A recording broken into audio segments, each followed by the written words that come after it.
Guntur collector కార్యాలయం వెలుపల 108 వాహనాల సిబ్బంది ధర్నాకు దిగారు. ఈ నెల 11న రాష్ట్ర ప్రభుత్వానికి 108 వాహనాలు నిర్వహిస్తున్న సంస్థకు సమ్మె నోటీసులు ఇచ్చామని ఈ సందర్భంగా వారు తెలిపారు. ప్రభుత్వం ఇచ్చిన జీవో నంబర్ 59ని తక్షణమే అమలు చేయాలని, ఉద్యోగ భద్రత కల్పించాలని ఈ సందర్భంగా డిమాండ్ చేశారు. గత 5 ఏళ్లలో పని ఒత్తిడి వలన 24 మంది 108 వాహన సిబ్బంది చనిపోయారని, 8 గంటల డ్యూటీ విధానం అమలు చేయాలని ఈ సందర్భంగా జిల్లా నాయకులు డిమాండ్ చేశారు. గుంటూరు జిల్లా 108 ఎంప్లాయీస్ యూనియన్ ప్రెసిడెంట్ని మేము ఇప్పుడు రాష్ట్ర వ్యాప్తంగా 108 ఉద్యోగుల పోరాటం చేస్తున్నాము.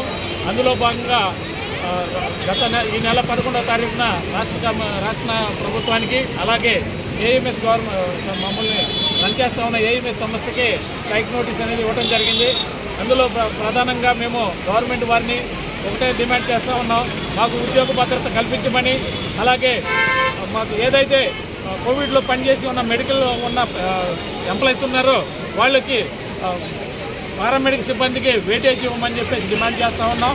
అలాగే ఏదైతే జీవో నెంబర్ 59 ఉందో అది అమలు చేసి మాకు గత గవర్నమెంట్ ఇప్పుడు ప్రజెంట్ సీఎం చంద్రబాబు నాయుడు గారు ఉన్నారు.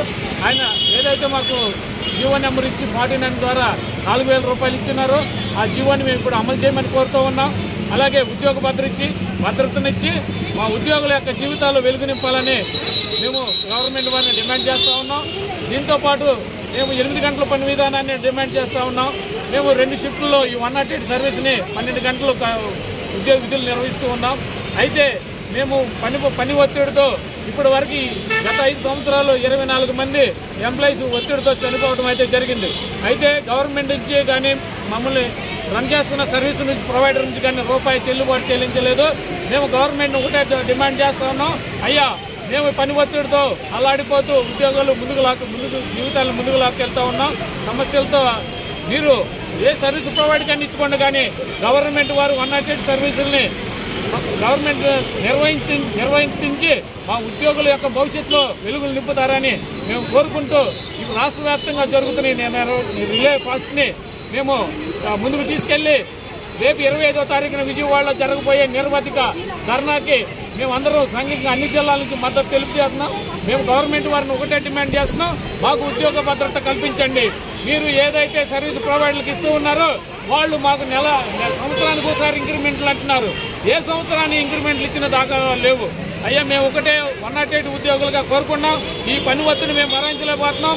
కాబట్టి 8 గంటల పని విధానాన్ని అమలు చేసి మా పారామెడిక్ సిబ్బంది ఎవరైతే ఉన్నారో కోవిడ్ నుంచి పనిచేస్తూ ఇప్పటి వరకు వారందరికీ మీరు ఇచ్చే నోటిఫికేషన్లు వెయిటేజ్ ఇవ్వాలని కోరుకుంటూ, అలాగే మా ఎంప్లాయీస్లో తారతమ్యాలు పెట్టి గత గవర్నమెంట్ ఏదైతే స్లాబ్ విధానం తెచ్చిందో దాన్ని అప్డేట్ చేసి మాకు భవిష్యత్తు ఇచ్చే విధంగా ఈ గవర్నమెంట్ నిర్ణయాలు తీసుకోవాలని ముందుగా తెలియజేస్తూ ఈ 108 ఉద్యోగుల ఐక్యత వర్ధిల్లాలని ముందుకెళ్తూ దేనికైనా సిద్ధంగా ఉన్నామని తెలియజేస్తున్నాము.